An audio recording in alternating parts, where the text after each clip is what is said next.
والصلاة والسلام على رسوله الأمين وعلى آله وصحبه وأتباعه أجمعين ليلا ونهارا في الطرفين. فقد قال الله تعالى في كلامه المجيد وبرهانه التوحيد: أعوذ بالله من الشيطان الرجيم. بسم الله الرحمن الرحيم.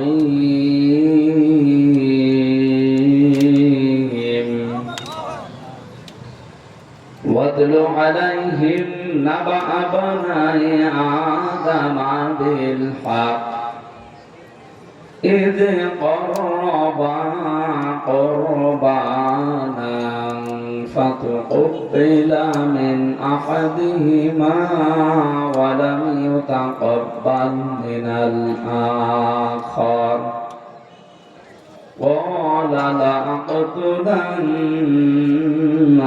قال إنما يتقبل الله من المتقين.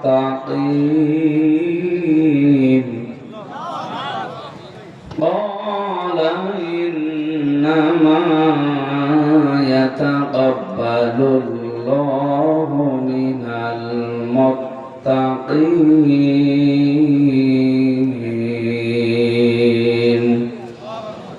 صدقت يا ربنا. عن أبي هريرة رضي الله تعالى عنه قال قال النبي صلى الله عليه وسلم: كل أمتي يدخلون الجنة إلا من أبى. قيل يا رسول الله صلى الله عليه وسلم: من هي؟ قال ما أنا عليه. قال من أطاعني دخل الجنة ومن عصاني فقد أبى. رواه ابن ماجه. إن الله وملائكته يصلون على النبي يا أيها الذين آمنوا صلوا عليه وسلموا تسليما. اللهم صل على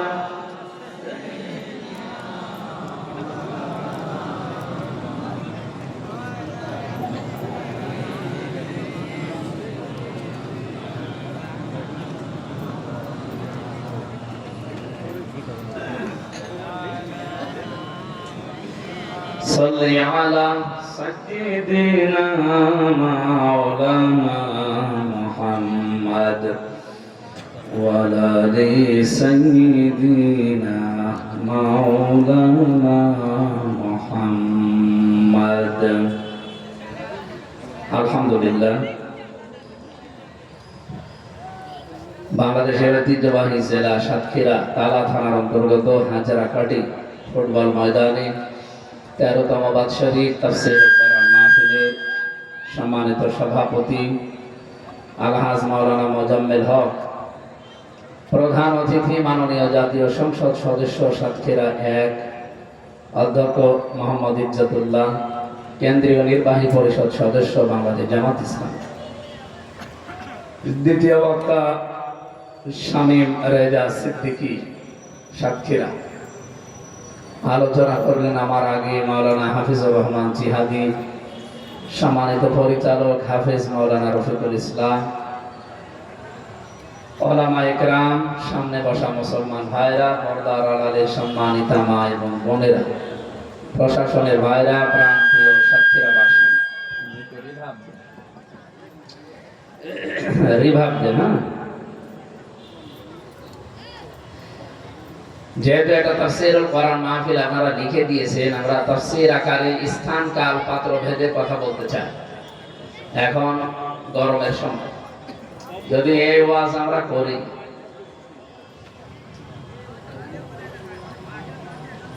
শীতের সময় কে যেন ওয়াজ করেছিল মেয়েদের কোনো জিনিসপত্র দিয়ে যদি কাটা সেলাই করা হয়, বা কোনো বিষয় যদি সেলাই যুক্ত থাকে মেয়েদের কোনো পরিধেয় বস্ত্র দিয়ে, তাহলে সেইটা গায়ে দেওয়া যায় না।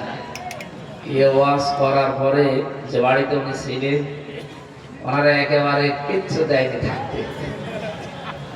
সকালবেলা ওটা একটু রাগারাগি করেছে, হ্যাঁ আলেমের সাথে বিয়া দেবে। বাড়িওয়ালা বলছে আপনি চিল্লাবেন। নিজেই তো ওয়াজ করলেন যে মেয়েদের ব্যবহৃত কোনো পোশাক আশাক দিয়ে কাঁথা সেলাই করা, লেপ সেলাই করা এটা গায়ে দেওয়া যায় না। আমাদের বাড়িতে যা আছে সব ওই রকম কিছু দিয়ে সেলাই করা, তাই আপনাকে আমরা দেব কি করে? শীতকালের ওয়াজ গরমকালে করি, গরমের ওয়াজ শীতে করি, আবার আমরা যেন কষ্ট না পাই। স্থান কাল পাত্র ভেদে তিনটা কথা বললাম। তার মানে এখন যেটা চলছে এই মুহূর্তে যেটা দরকার, কোরআন কি জানাতে চান, তাফসীর থেকে আমরা এগুলো ইনশাআল্লাহ তুলে ধরার চেষ্টা করব। আল্লাহ যেন আমাদের তৌফিক দেন, বলেন আমিন। যেহেতু কোরআন শুনতে এসেছেন আমরা খুশি না বেজার? আমির হামজার কথা শুনতে আসলে আমরা খুশি হতাম, কারণ কথাগুলো কার বলেন তো? আমান আসদাকু মিনাল্লাহি কিলা। আল্লাহ বলেন আমার চাইতে সত্য কথা দুনিয়াতে কেউ বলে না। বলে নাকি? বহু মানুষের মিথ্যা কথা আমাদের কাছে সত্য মনে হয়। কত মানুষ ধোঁকা দিয়ে বোকা বানিয়ে আমাদের মাথার উপরে অনেকে বসে আছে, মানুষ ভোট দেবে না এই কারণে ওই সময় রাজি হয়েছিল। এই কথা কি তার মুখের কথা না মনের কথা? মুখ দিয়ে যেটা বলেছে ওটা তার মনে ছিল না, পুরা উল্টা। মুখের কথার সাথে কারো মনের কথার যদি মিল না থাকে, বাংলায় তারে আমরা কপটতাকারী বলি, আরবিতে বলা হয় মুনাফিক। বাংলাদেশে তো নেই। যদি কেউ থাকেন সংশোধন হয়ে যান, আমি আপনার কল্যাণ কাম। এই কথা বুঝলেন নাকি আন্দাজে একদিকে দিয়ে দিলে? হ্যাঁ, বুঝে হয়ে গেছে। আমরা প্রত্যেকের কল্যাণ কাম, কিন্তু শয়তানের মতো না। শয়তান জান্নাতের ভেতরে হযরত আদম আর হাওয়াকে যে গন্ধম গাছের ফল খাওয়ানোর জন্য চেষ্টা চালাচ্ছিল, তিনি যখন বিশ্বাস করছিলেন না হযরত হাওয়া আলাইহিস সালাম, তখন শয়তান বলেছিল ওয়াকাসামাহুমা ইন্নী লাকুমা লামিনান নাসিহিন। আমি আল্লাহর কসম করে বলছি অবশ্যই আমি তোমাদের হিতাকাঙ্ক্ষী। শয়তান যে হিতাকাঙ্ক্ষী হয়েছিল এটা কি উপকারের জন্য না ক্ষতি করার জন্য? আরো জোরে বলেন। এই ক্ষতির মাসল এখন আমরা দিচ্ছি। এমন ধোঁকা দিয়ে বোকা বানিয়ে গাছের ফল খাইয়ে এই দুনিয়ায় নামিয়েছে, এই যে চলছে কিয়ামত পর্যন্ত। তাইতো এখন আমরা জান্নাতে থাকতে পারব। জান্নাত আমাদের বাবার বাড়ি। কার বাড়ি? সবাই বলেন। কোরআনে কারিমে রব্বুল আলামিন জানিয়েছে, এখান থেকে একটা মাসলা মনে এসেছে, এই জন্য আপনাদেরকে আমি এটা শোনালাম। আল্লাহ পাক বলেন ওয়াকুলনা ইয়া আদাম উসকুন আনতা ওয়া যাওজুকাল জান্নাতা ওয়া কুলা মিনহা রাগাদান হাইতু শি'তুমা ওয়ালা তাকরাবা হাযিহিশ শাজারাতা ফাতাকুনা মিনাজ জালিমিন। কোরআনে কারিমের আয়াত শুনলে খুশি হয়ে আল্লাহু আকবার বলতো। হযরত ওমর বলেছিলেন শয়তান ভেগে গিয়েছিল। আপনারাও অন্তত তেলাওয়াত শুনলে আল্লাহর এই নামটা উচ্চারণ করবেন, জবান করে বলবেন আল্লাহু আকবার। এটা সূরা বাকারা 35 নম্বর আয়াত।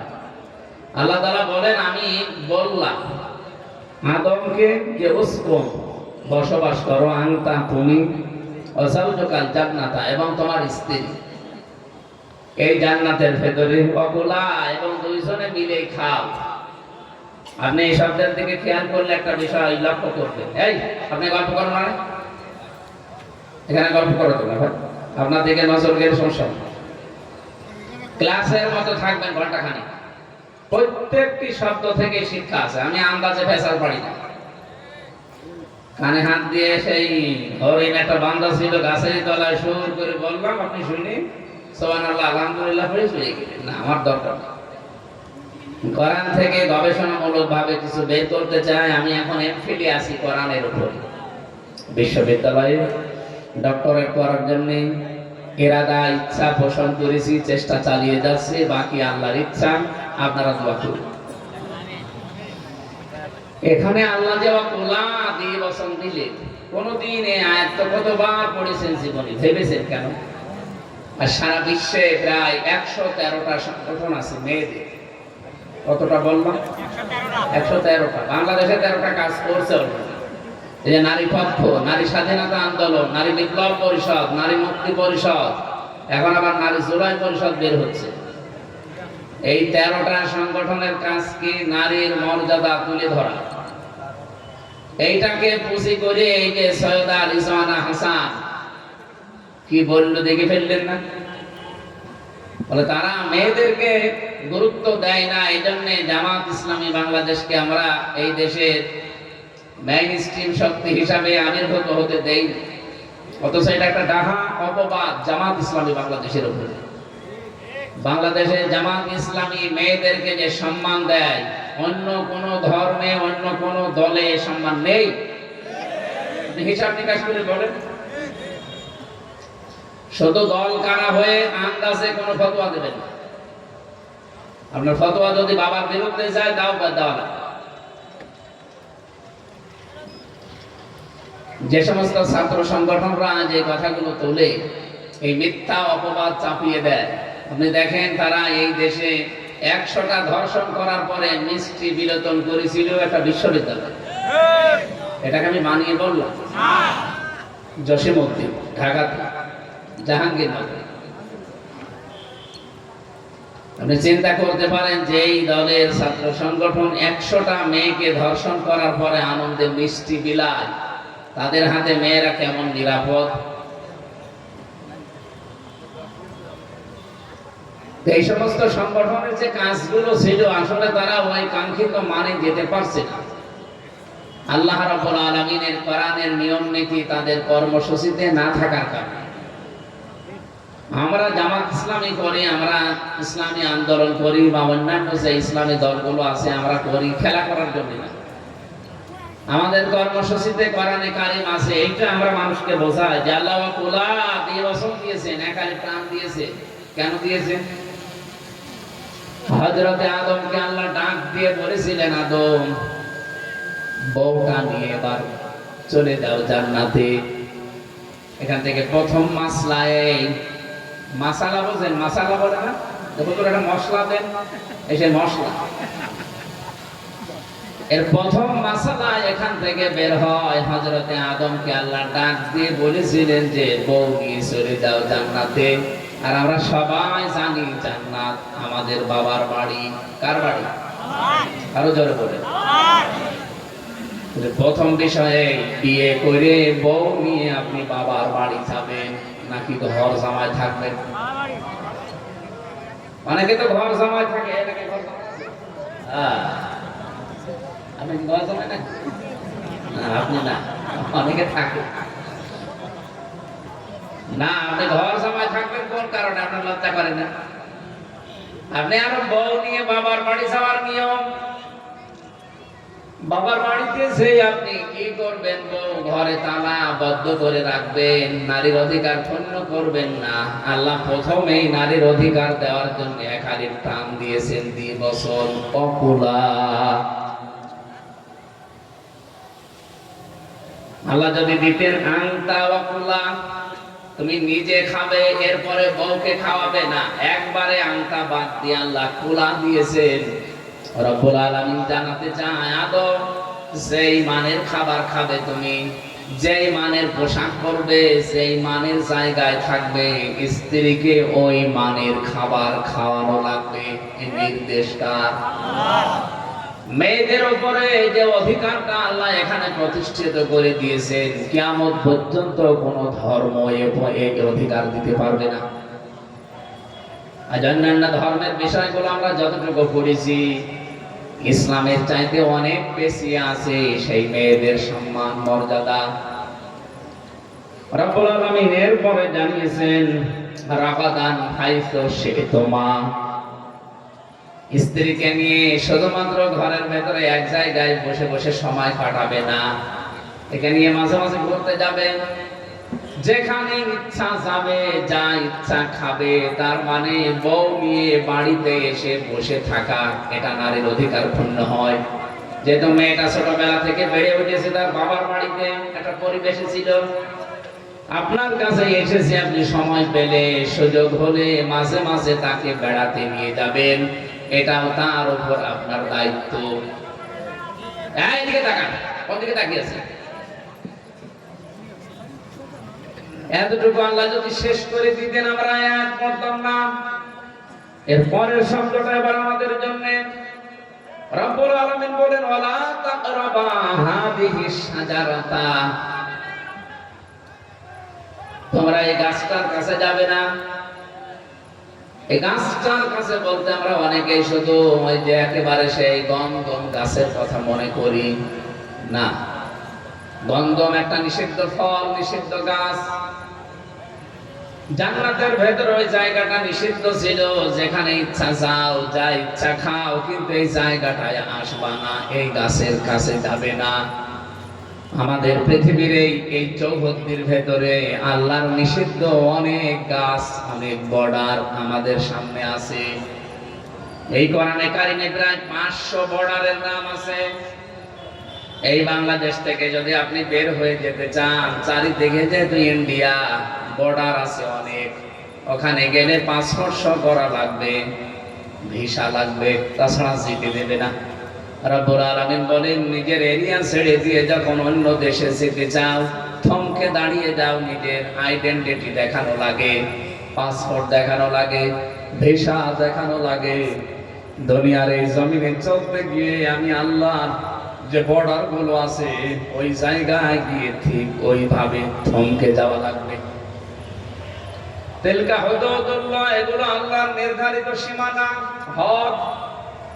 কোন মানুষ যদি আল্লাহর নির্ধারিত সীমানা দুনিয়ার এই জীবনে মেনে চলতে পারে, অমাইয়ুতিল্লাহ ওয়া রাসূলাহু ফাকাদ ফাযা ফাওজান আযীমা। আল্লাহ এবং রাসূলের আনুগত্য, তার মানে তার এই বর্ডার গুলো দুনিয়ার জীবনে যারা মানতে পারবে, এই মানুষটার জীবন আল্লাহর ভাষায় সফল। বলেন সুবহানাল্লাহ। আদম আলাইহিস সালামের জীবনী থেকে আমাদেরকে আল্লাহ কেন শুনিয়েছেন? আমার আজকের তেলাওয়াত কিন্তু আয়াত আদম সম্পর্কে। এই সেই প্রথম মানুষ, কত হাজার হাজার বছর আগে দুনিয়ায় তিনি এসেছিলেন, তার কথাগুলো আমাদের কাছে আল্লাহ কোরআনে বর্ণনা দিয়ে শোনানোর দরকার কি? কি দরকার? এইটাই তো এখন এই শিক্ষাগুলো দেওয়ার জন্য। আপনি বউ নিয়ে বাবার বাড়িতে যাবেন, নিজের বাড়িতে তালাবদ্ধ করে রাখবেন, নারীর অধিকার নষ্ট করবেন না, এ অধিকার আপনাকে দেওয়া হয়নি। যা খাবেন, যেই মানের খাবার, ওই মানের খাবার তার জন্য ব্যবস্থা করতে হবে। যেখানে ইচ্ছা যাবেন, মানে আপনাকে ঘোরাফেরা করার অনুমতি দেওয়া আছে।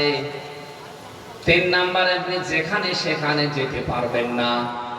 যে জায়গায় গেলে আপনার নিজেরও পর্দা থাকে না, আপনার স্ত্রীরও পর্দা থাকে না, এরকম জায়গায়, এরকম অনুষ্ঠানে যাওয়া যাবে না। এরকম পার্ক বাংলাদেশে নেই, বলেন বলেন। এরকম বিয়ে অনুষ্ঠান দেশে নেই। সুতরাং এইরকম কোন অনুষ্ঠানে গেলে যদি আপনার নিজেরও পর্দা নষ্ট হয়ে যায়, আল্লাহর বিধান লঙ্ঘন করা লাগে, আপনার স্ত্রীরও পর্দা থাকবে না, মাস্ট বি আপনাকে ওই জায়গায় যে থমকে দাঁড়িয়ে যাওয়া লাগবে।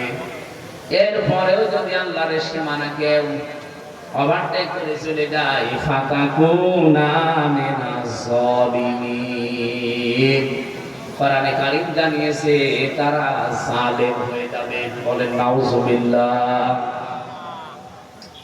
আমরা নবীদের এই কাহিনীগুলো শোনাচ্ছি আপনাদেরকে, এখান থেকে কয়েকটা শিক্ষা অলরেডি পেয়েছি।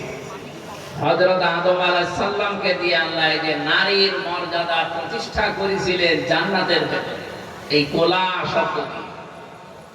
সুতরাং আজ কোরআনে কারীমের নিয়ম যদি বাংলাদেশে প্রতিষ্ঠিত না হয়, এখানে যারাই কথা বলেছে তাদের কথার সামারাইজ এইটাই, যতদিন পর্যন্ত কোরআনের নিয়ম নীতি প্রতিষ্ঠিত কায়েম করা না যাবে, ততদিন পর্যন্ত কাঙ্ক্ষিত মানের যে শান্তিগুলো একটার পরে একটা, এগুলো আপনি শুধু শুনতে পাবেন না। আমরা ওগুলো শুধু শুনতে চাই না পেতে চাই? বলেন বলেন। সুতরাং আজকের এই ময়দানে আমরা স্থান কাল পাত্র ভেদে কথা বলতে চাই। যেহেতু এখন সামনে আজকে 4 তারিখ জিলহজ মাসে, আর মাত্র 5 দিন পরে একটা মহান দিবস আমাদের সামনে ছায়া ফেলবে। এটা থাকবে প্রায় 3 দিন, ঈদুল আজহা। এর সময় সীমানা কতদিন? 3 দিন। 9, 10, 11, 10, 11, 12। এই 3 দিনের ভেতরে যদি কারো সমর্থ থাকে, বাংলাদেশের টাকা অনুযায়ী এখন 1,74,500 টাকা, তার মানে 1,75,000। এই টাকাটা যদি এই 3 দিনের ভেতরে খেয়ে দিয়ে ঋণ পরিশোধ করার পরে কারো কাছে দেরি থাকে, অবশ্যই তাকে কোরবানি দেওয়া লাগবে। এটা ওয়াজিব, এটা একটা মত। আরো অনেকগুলো মত আছে, আমি ওদিকে গেলাম না। এটা যেহেতু আমাদের দেশে চলে, এই কারণে বললাম। রব্বুল আলামিন কোরবানি সংক্রান্ত বিষয়গুলো আজকে খোলাখুলি ভাবে আমরা বলার পরে কিছু শিখে যেতে চাই। যে আল্লাহ আমাদেরকে এরকম একটা সুযোগ করে দিলেন আজকে ঈদুল আজহার কিছুদিন আগে, খুশি হয়ে বলেন আলহামদুলিল্লাহ। দরুদ আর সালাম পড়ছি আমাদের নবী মুহাম্মদুর রাসূলুল্লাহ সাল্লাল্লাহু আলাইহি ওয়াসাল্লামের প্রতি। আজকে আমাদের তেলাওয়াতকৃত আয়াত হচ্ছে সূরা মায়েদা 27 নম্বর আয়াত। একটা মাত্র আয়াত পড়েছি। এখান থেকে যতগুলো তথ্য আমার জানা আছে আমরা খুব সহজ সরল ভাবে ডেলিভারি দিতে চাই। আল্লাহ যেন আমাদেরকে তাওফিক দান করেন, বলেন আমিন। সূরা মায়েদা, কি সূরা বললাম? সবাই বলেন। মায়েদা মানে খাবারের ডালা বা খাদ্য ভান্ডার, খাদ্যের প্লেট। 120টা আয়াত আছে, আমরা মাত্র একটা আয়াত পড়েছি, মদিনায় নাযিল হয়েছে। রব্বুল আলামিন বলেন, মায়েদা দিয়ে আমি হযরত ঈসা আলাইহিস সালামের জামানার একটা ঘটনাকে তিনি ইঙ্গিত দিয়েছেন। ওখানে মায়েদা শব্দটা আয়াতের মাঝখানে আছে, সেখান থেকে এই সূরার নামকরণ হয়েছে মায়েদা। এই নামকরণের শিক্ষাটা এই, যেহেতু তামাম পৃথিবীটা আল্লাহর দরবারে খাবারের প্লেট। যত সৃষ্টি আল্লাহ দুনিয়াতে পাঠিয়েছেন, তাদেরকে একটা বিষয় চিন্তা করতে নিষেধ করে দিয়েছেন প্রত্যেককে। আমি আবার বলছি, এই পৃথিবীতে শুধু আমরা মানুষ না আর জিন না, যত সৃষ্টি আল্লাহ দুনিয়ায় পাঠিয়েছেন, প্রতিটি সৃষ্টিকে একটা চিন্তা করতে নিষেধ করেছেন। আর একটা চিন্তা বেশি বেশি করার তাকিদ দিয়েছেন। যেই চিন্তাটা সবচাইতে বেশি করা লাগবে আপনাকে, সেটা হচ্ছে আগামী দিন। ওয়ান্তাযুর নাফসুম মা কদ্দামাত লিগাদ। রব্বুল আলামিন বলেন, প্রতিটি মানুষের উচিত, এখানে শুধুমাত্র মুসলমান না, পৃথিবীতে মানুষ পদবাদ্যে যারা বিবেচিত, প্রতিটি মানুষের উচিত এই নাফসুন শব্দের ভেতরে তারা আছে। আপনি মুসলমান হিসাবে যদি থাকেন, মানুষ কি হিন্দু? হিন্দু মানুষ না, হিন্দু এর ভেতরে আছে। সুতরাং অন্য ধর্মের যদি কেউ আশপাশে থাকেন, তাদেরকেও আমাদের উদ্দেশ্য, প্রতিটি মানুষের উচিত আগামী দিনের জন্য তার প্রস্তুতি কতটুকু আছে সে যেন চিন্তা ভাবনা করে তারপরে জীবন চালায়। এই কথাটুকু বলার পরে আমার আল্লাহ শেষ করে দেননি, এরপরে দিয়েছেন ওয়াত্তাকুল্লাহ ইন্নাল্লাহা খাবীরুম বিমা তা'মালুন। রব্বুল আলামিন বলেন যে পরের বারে ওয়াত্তাকুল্লাহ বলেছি, এটা শুধু ভয় না, এটা সতর্কবাণী। ভয় করার জন্য যদি বলতাম তাহলে আগের শব্দই বলে দিতাম, ইয়া আইয়ুহাল্লাযীনা আমানুত্তাকুল্লাহ, ওর ভেতরে আছে আল্লাহর ভয়। কিন্তু পরের শব্দটা শুধু ভয় না, তোমাকে যে আগামী দিনের প্রস্তুতি নেওয়ার জন্য আমি তাকিদ দিলাম, কতটুকু নিয়েছো এই ব্যাপারে সতর্ক হও। এই জন্য আল্লাহ পরের শব্দে দিয়েছেন ওয়াত্তাকুল্লাহ। সতর্ক আমরা হয়েছে কিনা আমরা জানি না, যে যেই জায়গায় বসে আছেন, দাঁড়িয়ে আছেন, নিজের দিকে তাকিয়ে ভাবেন তো আগামী দিনের প্রস্তুতি আপনার কতটুকু আছে। আল্লাহ যেখানে লিখত দিলেন আগামী দিন, তার মানে আগামী কাল, তো আর কিয়ামত হচ্ছে না, তাহলে আগামী এই শব্দটা আল্লাহ দিলেন কেন? কোরআন শরীফের আয়াত কি ভুল? আরো জোরে বলেন। এর ভেতরে সিগনিফিকেন্স কি আছে? কোনো কিছু হয়তো আছে। লেখক শব্দটা নিয়ে আল্লামা ইবনে কাইয়্যিম রাহমাতুল্লাহ আলাইহি উনি একটা ব্যাখ্যা দিয়েছেন। উনি বলেন এই পৃথিবীতে কেউ যদি 100 বছর বেঁচে থাকে, আখিরাতের যে জীবন শুরু হবে 50 আলফা সানা মিম্মা তাউদ্দুন, মরণের পরে মানুষের জীবনে এক একটা দিন হবে দুনিয়ার এই হিসাব অনুযায়ী 50,000 বছর।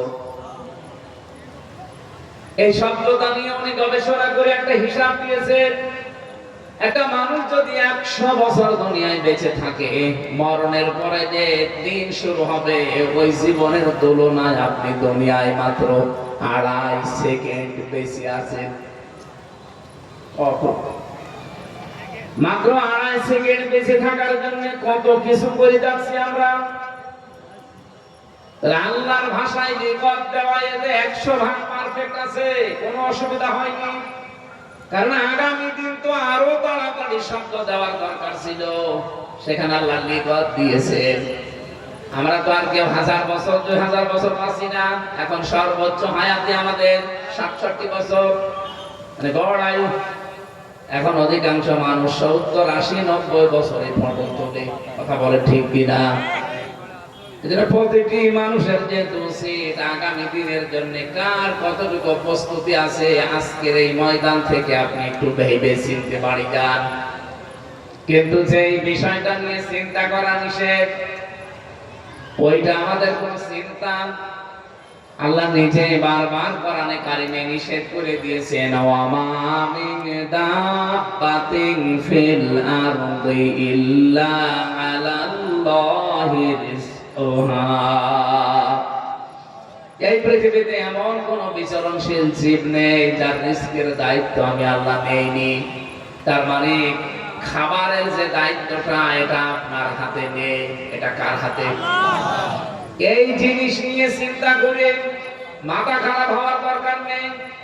এই জিনিস নিয়ে চিন্তা করতে যে দুনিয়ায় অবৈধ ইনকাম করারও দরকার নেই।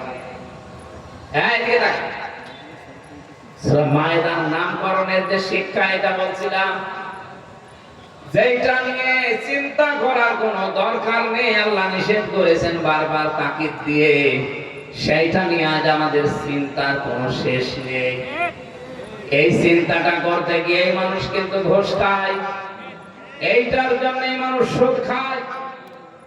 আপনি কি মনে করেন যারা ফাইল গুলো আটকিয়ে টাকা পয়সা না দিলে তারা সই করে না, ওরা অভাবে এই কাজ করে? না, জীবনও না। এই মানুষগুলো যা করে সব তার স্বভাবের কারণে। যারা ঢাকাতে ফাইল আটকিয়ে টাকা নেয়, ফাইল ছাড়ে না, এই মানুষগুলোর 5টা ফ্ল্যাট আছে ঢাকার বুকে, তারপরও তার অভাব কাটে না। আপনি কি করবেন এত কিছু তৈরি করে, পাহাড় পরিমাণ সম্পদ, পাহাড় পরিমাণ খাবার দাবার তৈরি করে রেখে কি করবেন? আপনি খেতে পারবেন? আপনাকে আল্লাহ যতটুকু খাবার দিয়ে দুনিয়ায় পাঠিয়েছে এর চাইতে 1 সেন্টি পরিমাণ বেশি খাবার খেতে পারবেন না। এই জন্য মায়ের দাদি আল্লাহ বোঝাতে চেয়েছেন তাম পৃথিবীটা খাবারের প্লেট। খাবারের কোনো অভাব থাকলে আমি দুনিয়ার এই জমিনে এত সৃষ্টি পাঠাতাম না। আমরা অনেকেই মনে মনে ভাবি মালয়েশিয়ার দিকে, আমেরিকার দিকে তাকিয়ে, মালয়েশিয়া বাংলাদেশের চাইতে 7 ডবল বড়, কিন্তু মানুষের সংখ্যা আমাদের চাইতে 18 গুণ কম। আমরা তো 18 কোটি আর তারা মাত্র 1 কোটি, তাও 40 লাখ বাংলাদেশি। বৈধ 20 লাখ আর বৈধ অবৈধ 20 লাখ, 40 লাখ, আর ওই দেশের মানুষ 60 লাখ। অথচ এই দেশটার তুলনায় আয়তন হিসাবে প্রায় কমপক্ষে 7 ডবল বড়। এত বড় বিশাল দেশের তুলনায় বাংলাদেশের যে মানুষ এই হিসাবে ওই দেশে মানুষ আয়তন হিসাবে কম না বেশি? আমেরিকা বাংলাদেশের চাইতে 59 ডবল বড়। 59টা বাংলাদেশ পাশাপাশি রাখলে যত বড় হবে আমেরিকা একা এত বড়। আপনি একটু ভেবে বলেন তো, আমেরিকার কাছে বাংলাদেশের এই 64 জেলা এটা একটা পাড়ার মতো। কথা বলো, 64 জেলা মিলে বাংলাদেশ, তার ভেতরে সাতক্ষীরা মাত্র একটা জেলা। এই জেলায় 4টা আসন আছে। এর চাইতে বেশি আসন ওলা জেলা বাংলাদেশে নেই। কুমিল্লা আসন 14টা, চট্টগ্রামে আসন 15টা 16টা। আপনি একটু হিসাব করে বলেন, চট্টগ্রামের তুলনায় কুমিল্লার তুলনায় সাতক্ষীরা কি একটা পাড়ার মতো? সেই সাতক্ষীরাটা বাংলাদেশের একটা জেলা। 64 জেলার ভেতরে এখানে কত হাজারো গ্রাম আছে এই জেলার ভেতরে। তার ভেতরে হাজরাকাঠি একটা গ্রাম। এই গ্রামে কত জমি জায়গা আছে বলেন আপনি? সেখানে এই হাজরাকাঠি ফুটবল ময়দান একটা জমি, খুব বেশি হলো না 10 বিঘা হবে। এই জমিনে কতগুলো মানুষ আমরা বসবাস করছি, কত মানুষ এখানে বসে আছি, তার ভেতরে আপনি একজন।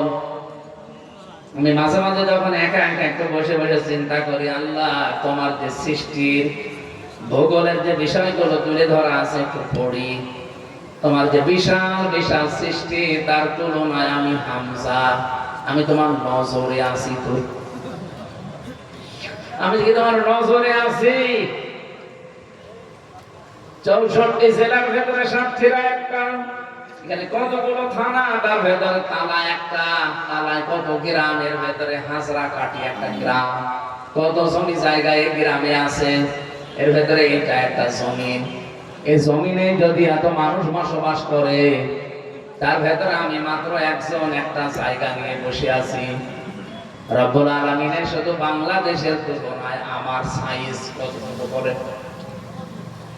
এর তুলনায় পৃথিবীকে নিয়ে যান, পৃথিবীর তুলনায় গ্যালাক্সিকে নিয়ে যান, মিল্কি ওয়েকে নিয়ে যান, যত বড় বড় সৃষ্টি আছে, ব্ল্যাক হোল, মাথা খারাপ হয়ে যাবে আপনার।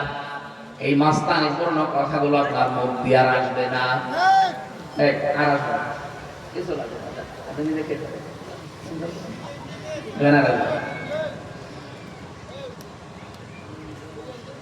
ধর্ষণের এই দৃশ্যগুলো দেখে যে মানুষটা অলরেডি বলে ফেলেছে, কার ইশারায় বলেছে আমরা তাও জানি। যারা বলেছে এই মধ্যযুগের এই নিয়ম নীতি আমরা এখন আর মানতে চাই না, আমরা আধুনিক যুগে আছি, আপনি সরাসরি আল্লাহর কোরআনের আইনকে বৃদ্ধাঙ্গুলি দেখিয়েছে। এইরকম মানুষকে যদি 92% মুসলমানের দেশে এত বড় দায়িত্বে রাখা হয়, আল্লাহর গজব নাযিল হবে। সে নাকি জুলুম নির্যাতন অত্যাচারের বিভিন্ন ফ্রেস্টি শোনায়, এত বড় কঠিন জীবন সে পার করে এসেছে। একটা বারের জন্য তার চিন্তা হয় না যে নতুন একটা জীবন যে আল্লাহ দিল, সিয়ার যেহেতু পেয়েছি ওই আল্লাহর জন্য অন্তত কিছু করে যায় না, খালি পেছনে কি ধরে যেন টান দেয়। আমার মনটা কালকেই উঠে গেছে যখন রামি স্যার এই ঘটনা শোনার পরে মন্ত্রী দাঁতকে দিয়ে হাসতেছে। সারা বাংলাদেশ সহ বিশ্বের যেখানে খবরটা পৌঁছেছে, কাঁদে নাই, মনে মনে হলেও আমি মানুষ পাইনি, হয় প্রকাশ্যে মনে মনে অনেকে কেঁদেছে, মন তো খারাপ হয়েছে। মন্ত্রী মশাইয়ের সামনে এই ঘটনাটা বলার সঙ্গে সঙ্গে উনি দাঁতকে দিয়ে হাসতেছে। আপনার বিবেক কি সত্যি মরে গেছে? এখান থেকে একটা তথ্য পেয়েছি আমি, সূরা ইউনূসের 99 নম্বর আয়াতের শেষের দিকে আছে, 100 নম্বর আয়াত শেষের দিকে আছে, দেখবেন বাংলাদেশ সহ বিশ্বের অনেকের সাথে এটা মিলে যাবে। ওয়া ইয়াজআলুর রিজসা আলাল্লাযীনা লা ইয়াকিলুন। রব্বুল আলামিন বলেন, কোন মানুষ যখন তার বিবেক, কমন সেন্স, আকল, জ্ঞান, বুদ্ধি এটা কাজে লাগায় না, দুনিয়ার স্বার্থে ভুলে যায়, আমি আল্লাহ তখন তার উপরে ভুল সিদ্ধান্ত চাপিয়ে দেই। এই আয়াতটাতে কত বাস্তব, আমি বিশ্বের দিকে তাকালেই মনে হয় যে এই মাত্র নাযিল হলো। বাংলাদেশের বহু মানুষের বিবেক আছে, বুদ্ধি আছে, জ্ঞান আছে, কিন্তু অজানা একটা শক্তির কাছে মাথা নত করে বিবেক কাজে লাগাতে পারছে না। আর এই কারণে আল্লাহ দিন যত যাচ্ছে ভুল বিষয় চাপিয়ে দিচ্ছে। আজকের আমার তেলাওয়াতকৃত আয়াতের শেষের দিকে এই কথাগুলো আসবে ইনশাআল্লাহ। আমি যে কথাটা তুলেছিলাম বোঝাতে, সারা পৃথিবীর খাবারের দায়িত্ব যেহেতু আল্লাহ নিয়েছেন, সুতরাং আমাদের এই বিষয় চিন্তা করে অবৈধ কোনো ইনকামের দিকে পা বাড়ানোর দরকার নেই। যদি কেউ বাড়ায়, ও বুদ্ধিমান না, ও আহাম্মক। কথা বলে না। আমি যে চেয়ারে আছি, জনাব ইজ্জাতুল্লাহ যে চেয়ারে আছে, আপনি কি জানেন বাস্তব এই চেয়ার গুলো বাংলাদেশে খুব বেশি না, মাত্র 300টা নির্বাচিত চেয়ার। কয়টা? আর বাংলাদেশ মিলে মাত্র 300। উনি যে পজিশনে আছে, আমি ওই পজিশনে আল্লাহ নিয়েছে আমারে। আমি যদি আয়াতকে বিশ্বাস না করতাম বা পড়িয়েছি যদি না মানতাম, এই 3 মাসের ব্যবধানে 1000 কোটি টাকার মালিক হয়ে যেতাম। ও লাইনও আছে। হ্যাঁ, হয়তো 2 নাম্বারই করা লাগবে, কিন্তু আমি তো কোরআনের আয়াত 100% বিশ্বাস করি। আমি জানি যে অবৈধভাবে এগুলো যদি আমি তৈরি করে 5 বছরে মনে করেন 5000 কোটি টাকার সম্পদ আমি রেখে গেলাম, কিন্তু আমি তো এত টাকার সম্পদ দুনিয়ার জীবনে ভোগ করতে পারবো না, সম্ভব না। কিন্তু এই সম্পদগুলো আমাকে বিদায় নেওয়ার পরে তো কেউ না কেউ ভোগ করবে। ভাই আমার বাবা মা, আমার বউ, আমার মেয়েরা, মেয়ের স্বামীরা, কথা বলছে না, এরা অবশ্যই কেউ না কেউ এর সাথে জড়িত হয়ে ভোগ করতে থাকবে, ব্যয় করবে। এখানে লাভ হয়েছে আমার কয়টা, ক্ষতি হয়েছে কয়টা? লাভ হয়েছিল যতটুকু আমি আনন্দ ফুর্তি করে গেলাম এতটুকুই শেষ, আর ক্ষতি হয়ে গেছে অল্প 2টা। 1 নাম্বার ক্ষতি হচ্ছে আমি যা অবৈধভাবে উপায় করে সম্পদের পাহাড় তৈরি করলাম, এর জন্য যে গুনাহ, অপরাধ, পাপ, একটা শাস্তি আমার বউ নেবে না, মেয়ে নেবে না, মেয়ের জামাইরা নেবে না। কথা বলে ঠিক কিনা? 2 নাম্বারে আমি যখন মারা গেলাম, এই সম্পদগুলো আমার ছেলে, মেয়ে, বউ, মা, বাবা, আমার দলের লোক আরো অবৈধ কাজে ব্যয় করতে থাকবে। ওগুলো যত উল্টা পাল্টা কাজে ব্যয় হবে, কবরে শাস্তি আমার বউর হবে না, আমার হবে। তাহলে ক্ষতি হয়েছে আমার 2টা, আর লাভ হয়েছিল কিছু সাময়িক আনন্দে। এই যে কয়েকদিন বেঁচে আছে, হাম মারেঙ্গা তাম মারেঙ্গা করার জন্য যা করলাম অতটুকুই। রব্বুল আলামিন সূরা হাদীদের 20 নম্বর আয়াতে একটা উদাহরণ দিয়েছেন এই সংক্রান্ত। ইয়ালামু আন্নামাল হায়াতুদ দুনিয়া লাইবু ওয়া লাহবু ওয়া যিনাতুন ওয়া তাফাখুরুম বাইনাকুম ওয়া তাকাসুরুম ফিল আমওয়ালি ওয়াল আওলাদ। রব্বুল আলামিন বলেন খুব ভালোভাবে, ইয়ালামু ইলম মানে জ্ঞান দিয়ে, জ্ঞান যাদের আছে তাদেরকে বলছি খুব ভালোভাবে জেনে রাখো। আন্নামা, আন্নার পরে মা আসলে বাংলা অর্থ হয় একমাত্র, কেবলমাত্র, শুধুমাত্র। আল্লাহ পাক বলেন ইয়ালামু, তোমরা সবাই মিলে জেনে রাখো। এখানে যদি আল্লাহ আমাকে বলতেন, আপনাদেরকে আমি শোনাতাম না। ইয়ালামু বহু বছর আমি যেমন আছি, মাওলানা মোজাম্মেল হকও আছে, উনি যেমন আছে আপনিও আছেন। সুতরাং এই আয়াতটা সবার জন্য, সবাই মিলে জ্ঞান দিয়ে, জ্ঞানের চক্ষু দিয়ে, দৃষ্টি দিয়ে, অন্তর্দৃষ্টি দিয়ে জেনে রাখো। কি জেনে রাখবা? কেবলমাত্র দুনিয়ার জীবনটা খেলাধুলা, রং তামাশা ছাড়া কিছুই না। আমি একটা জেলখানায় এত বেশি পড়েছিলাম, 3 বছরের ভেতরে আমার মনে হয় একটা কমপক্ষে 500 বার আমি পড়েছি। এই আয়াতটা আমার খুব বেশি জীবন পরিবর্তনের সহায়ক। আল্লাহ বলেন দুনিয়ার জীবনটা পুরা খেলাধুলা, রং তামাশা, ধোঁকাবাজি। উনি উদাহরণ দিলেন এইভাবে, وزينة وتفاخر بينكم وتكاثر في الأموال والأولاد। দুনিয়ার জীবনে মানুষ শুধু টাকা পয়সা ফখর করে, কত বেশি কামাই করা যায়, সন্তানাদি বেশি, তার মানে এই সন্তান বলতে শুধুমাত্র জন্ম দেওয়া সন্তান না। এই সন্তান মানে গোষ্ঠীর সন্তান হতে পারে, এই সন্তান মানে জাতির সন্তান হতে পারে, এই সন্তান মানে দলীয় সন্তান হতে পারে। এরকম বহু সন্তান তারা তৈরি করে। এই দল ভারী করলে মানুষ এগুলো নিয়ে তখন ফখর করে, একে অন্যের সাথে তুলনা দিয়ে চলতে চায়, তোর চাইতে আমার দলের লোক কম না। এই যে একে অন্যের সাথে প্রতিযোগিতা করা, ফখর করা, অহংকার করা, আল্লাহ বলেন এটা মানুষ করতে থাকে করতে থাকে। কামাসালি গায়ফিন আ'জাবাল কুফফারু নাবাতুহু সুম্মা ইয়াহিজু ফাতারাহু মুসফাররা সুম্মা ইয়াকুনু হুতামা। উদাহরণ দিতে গিয়ে আল্লাহ জানিয়েছেন, যেমন বৃষ্টি হলে এই জমিনের ফল ফলাদি ফসলাদি উদ্গত হয়, সবুজ এই দৃশ্য দেখে কৃষকের যেমন আনন্দে মন ভরে যায়, কিন্তু আনন্দে মন ভরলে কি হবে, ফলটা ফসলটা যখন মানুষ কেটে নিয়ে আসে, খড়কোটা যেগুলো থাকে, কিছুদিন পরেই দেখবেন এই সবুজ জিনিসটা হলুদ বর্ণ হয়ে যায়।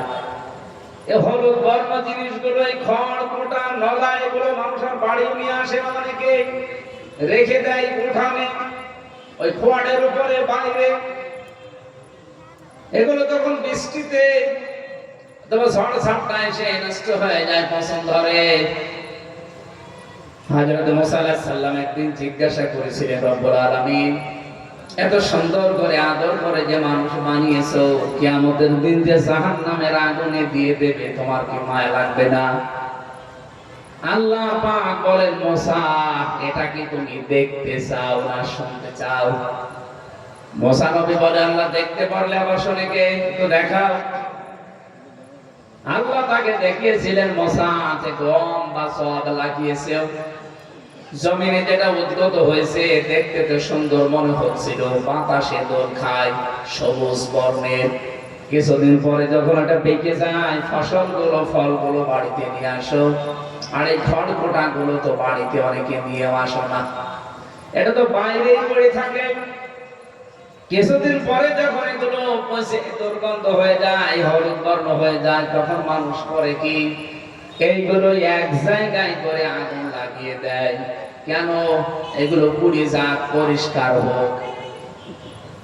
রব্বুল আলামিন বলেন, মুসা এত সুন্দর করে সেই 4 মাস একাধারে পরিচর্যা করে এই গাছ তো তুমি বানিয়েছিলে, ফলটা ফসলটা না উপর থেকে কেটে নিতে, কিন্তু গাছ তো পরিচর্যা করে পানি দিয়ে সার দিয়ে শ্রম দিয়ে এর পেছনে গাছের উপরে তো এত বড় করলে, গাছটা এখন আগুন লাগিয়ে পুড়িয়ে দিলে তোমার মায়া লাগে না?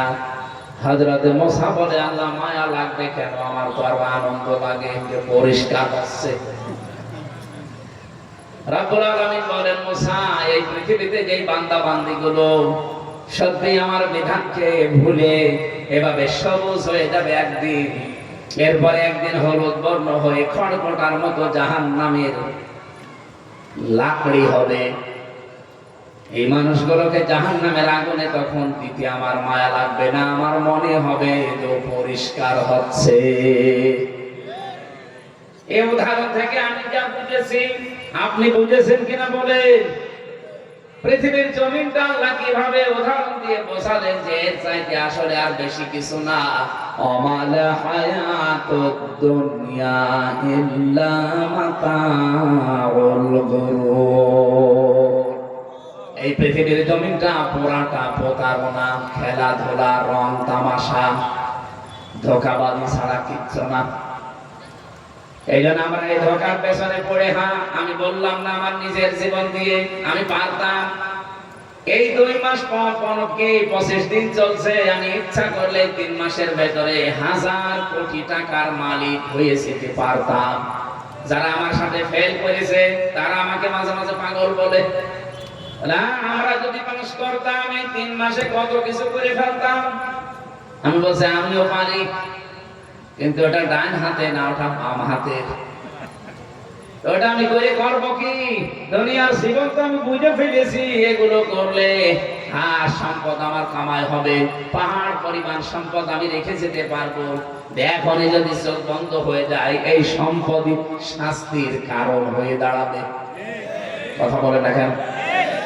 রব্বুল আলামিন যেহেতু মায়দা দিয়ে উদাহরণ দিতে চেয়েছেন, কোন চিন্তা করবা না এই বিষয় নিয়ে, রিস্কের কোন চিন্তা তোমার নেই, এটা আমি আল্লাহর দায়িত্বে। সুতরাং আজকে থেকে 100 ভাগ বিশ্বাস করা লাগবে, রিজিক যা আসা এটা অলরেডি আমার জন্য আল্লাহ রাব্বুল আলামিন লিখে রেখেছেন। এইটা করতে গিয়ে আমি যেন আমার আখিরাতটা হারিয়ে না ফেলি, এইটাই বুদ্ধিমানের কাজ। নবীজি বলেন, আল কাজ্জিসু মান দানা নাফসাহু ওয়া আমিলা লিমা বা'দাল মাউতি ওয়াল আজিজু মান আতবা'a নাফসাহু হাওয়াহা ওয়া তামান্না আলাল্লাহ। রাহু তিরমিজি। ওই মানুষটাই বুদ্ধিমান যে লোকটা আখিরাতের কাজ করে আর আল্লাহর উপরে ভরসা করে যে হ্যাঁ আল্লাহ আমাকে যতটুকু কাজে আমি আছি আল্লাহ মাফ করে দেবে। এই লোকটা বুদ্ধিমান। আর ওই লোকটা বড় আহাম্মক, পাগল, যে লোকটা আখিরাতের কোন কাজ কারবার নেই, আন্দাজে ভরসা করে আছে কালেমা যখন পড়েছি জান্নাতে একদিন যাব। এরকম পাগল সাথী রাখবে। আমরা কি এরকম পাগলামি করতে চাই না? আপনি আখিরাতের পুঁজি তৈরি করেন নিজের থেকে, কেউ আপনাকে তৈরি করে দেবে না। আপনার আখিরাত আপনাকেই তৈরি করা লাগবে। এমন সালসালা অবস্থা সামনে আসতেছে কিয়ামতের কঠিন ময়দানে।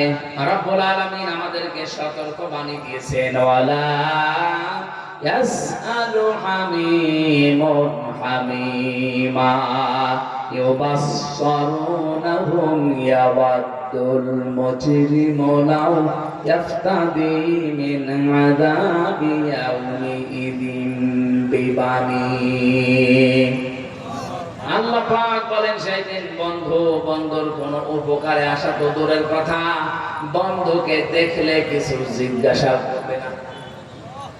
মাওলানা হাফিজুর রহমানের সাথে আমার পরিচয় জেল থেকে বের হওয়ার পর, এই 24 সাল থেকে এর আগে ওনার সাথে আমার দেখা হয়েছে বলে আমার মনে পড়ে না, পরিচয় ওরকম ছিল না।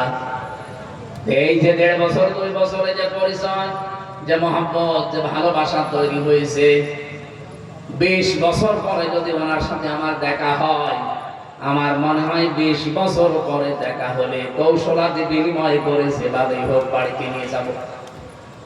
অথচ রব্বুল আলামিন এখানে সূরা মাআরিজের এই 10 নম্বর আয়াতের দিকে তাকান, ওয়ালা ইয়াসআলু হামিমুন হামিমা। হামিম বলা হয় অন্তরঙ্গ বন্ধুকে।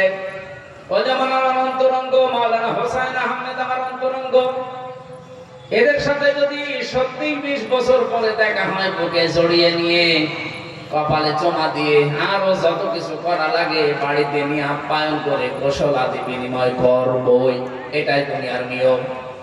অথচ আল্লাহ পাক বলেন, কিয়ামতে এমন কঠিন দৃশ্য বানাবো, এই হাফিজুর আমাকে কিয়ামতে দেখলে জিজ্ঞাসাও করবে না যে কে আপনি। এটা তো আমি এখন মানার আল্লাহ পাক বলেন, এমন সালসালা অবস্থা পয়দা করব, মানুষ ঘামতে ঘামতে অনেকে ঘামের ভেতরে ডুবে যাবে, অনেকে নাক পর্যন্ত, অনেকে মুখ পর্যন্ত, অনেকে নাভি পর্যন্ত ঘামের ভেতরে হাবুডুবু খাবে। এই কঠিন অবস্থায় মানুষ আল্লাহর আযাব থেকে মুক্তি পাওয়ার জন্য মুক্তিপণ দিতে চাইবে, প্রথম দিতে চাইবে তার সন্তানকে বিবানি।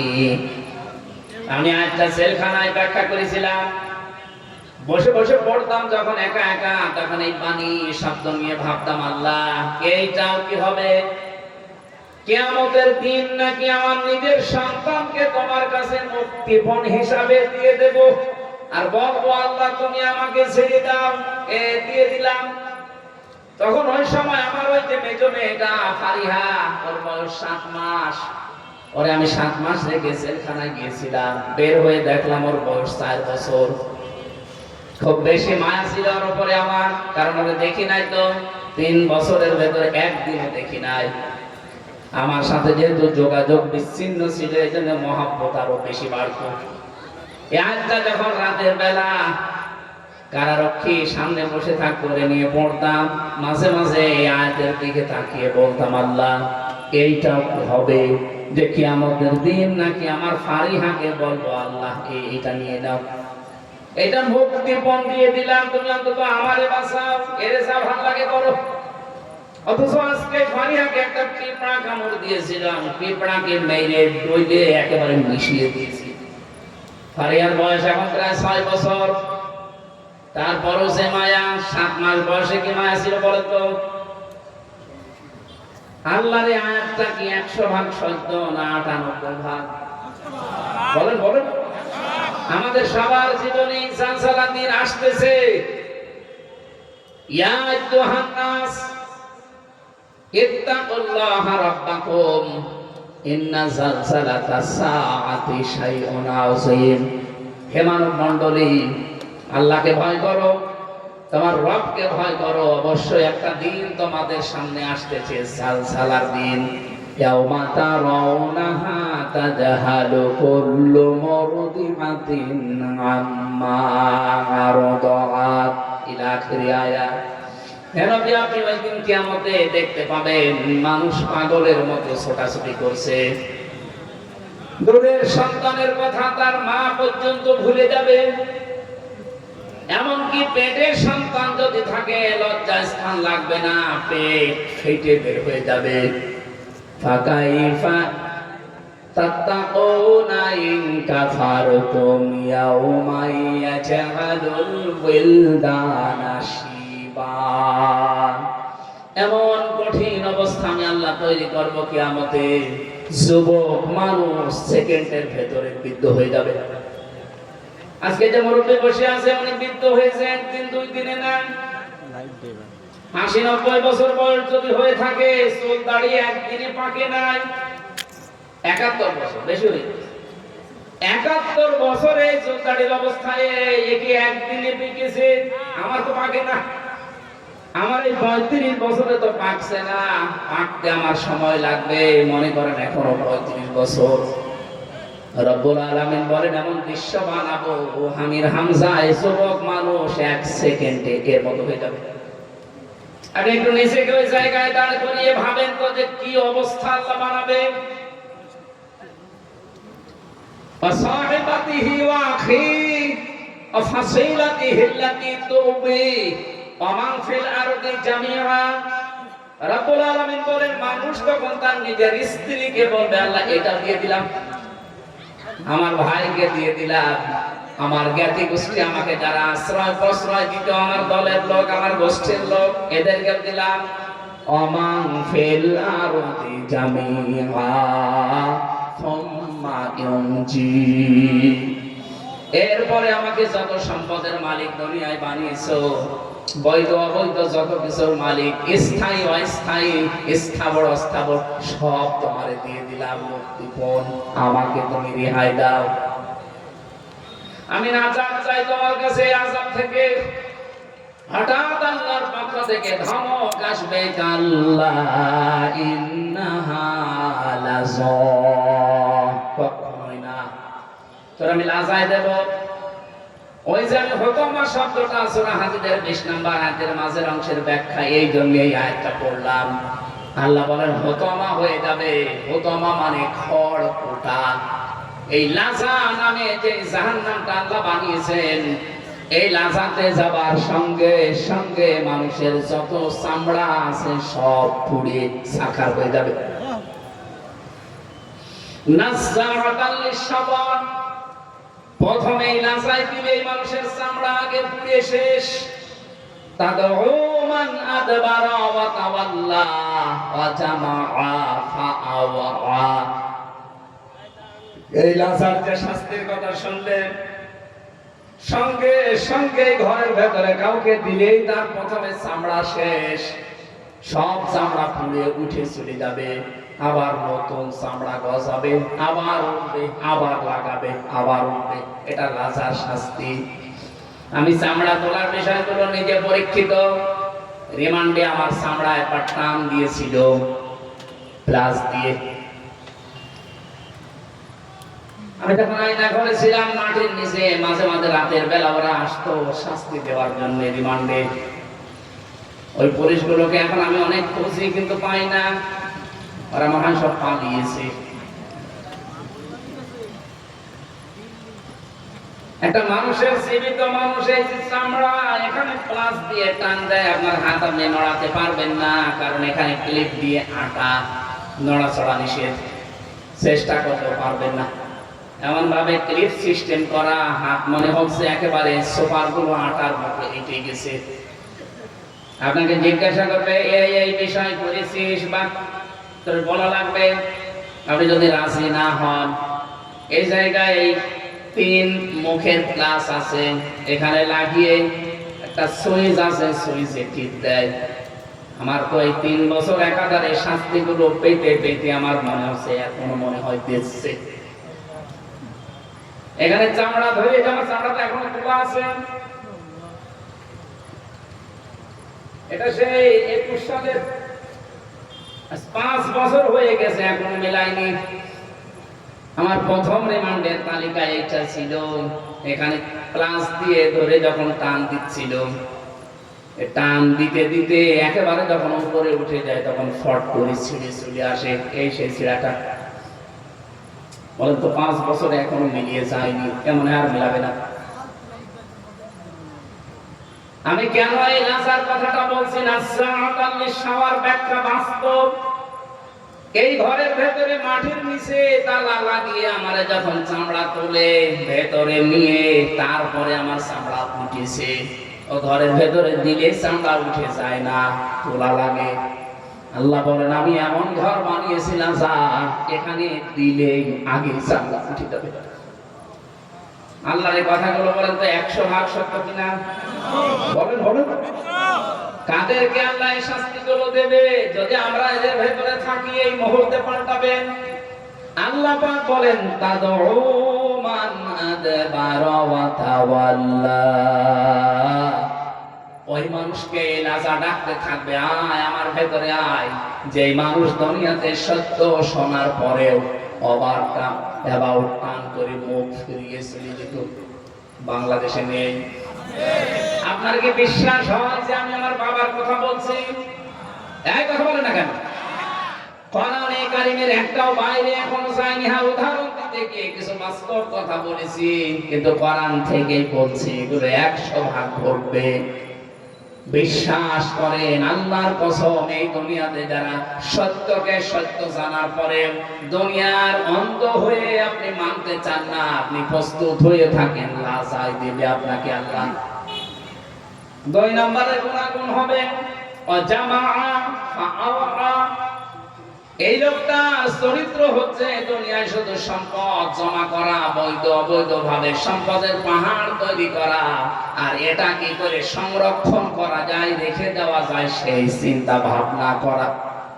আমার তো মনে হচ্ছে বাংলাদেশে এরকম মানুষ এখন ভরি ভরি। হ্যাঁ, কথা বলা লাগবে।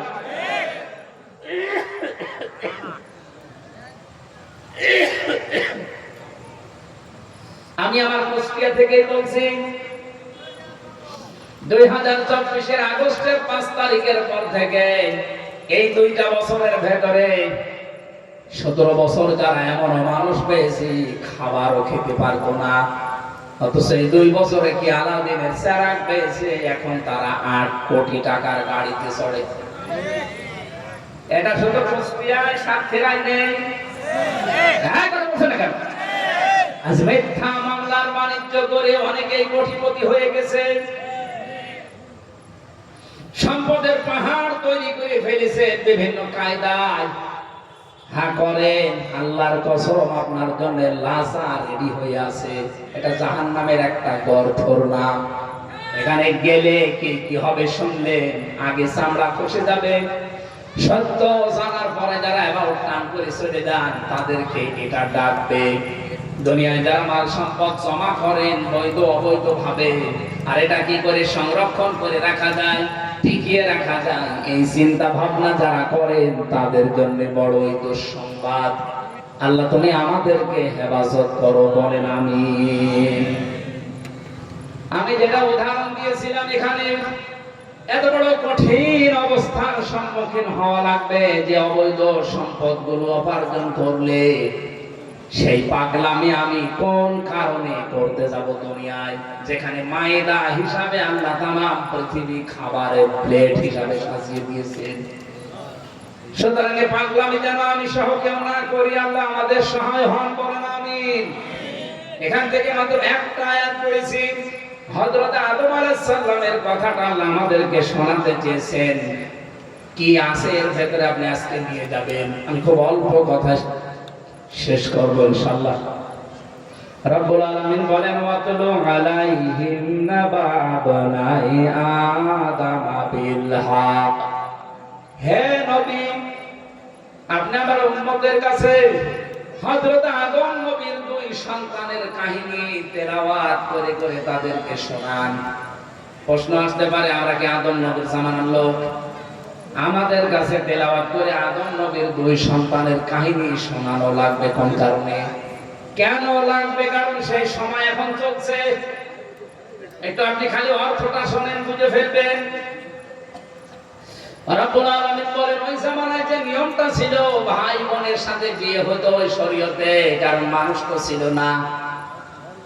এই দুইটা মেয়ে দুইটা ছেলে এভাবে সিরিয়াল করে আসতো আদম নবীর। ওই প্রথম ছেলে আর এই পরের যে মেয়ে আছে বড়টা, এটার সাথে বিয়ে হতো। পরের যে 2 নাম্বার ছেলেটা, পরের যে 2 নাম্বার মেয়েটা, এর সাথে বিয়ে হতো। এটা শরীয়ত ছিল তাদের। আকলিমা আর তাসলিমা নামে যে মেয়েদের ঘটনা আমরা তাফসীরে পড়েছি হযরত আদম নবীর। হযরত আদম নবীর দুই সন্তানের কাহিনী যেহেতু শোনাতে বললেন, বাংলাদেশের সাথে এই প্রেক্ষাপট মিলে যায়। কিভাবে মিলছে? হযরত আদম নবীর দুই সন্তান ছিল হাবিল আর কাবিল।